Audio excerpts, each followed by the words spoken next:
Herkese merhaba arkadaşlar. Kanalıma hoş geldiniz. Yepyeni bir videoyla yine sizlerleyiz. Sizler için sevilen ve ünlü oyuncu Sinem Ünsal'ın birbirinden güzel muhteşem karelerini paylaşmaya devam ediyorum.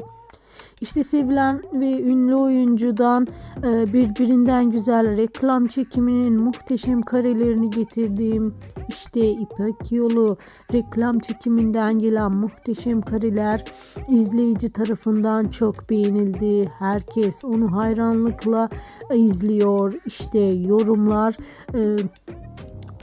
adeta mutluluk getirdi. Sevilen oyuncumuza birbirinden güzel yorumlar geldi. Sevilen oyuncumuzun yeni işbirliklerinden muhteşem pozlarını kanalımda yayınlamaya devam edeceğim.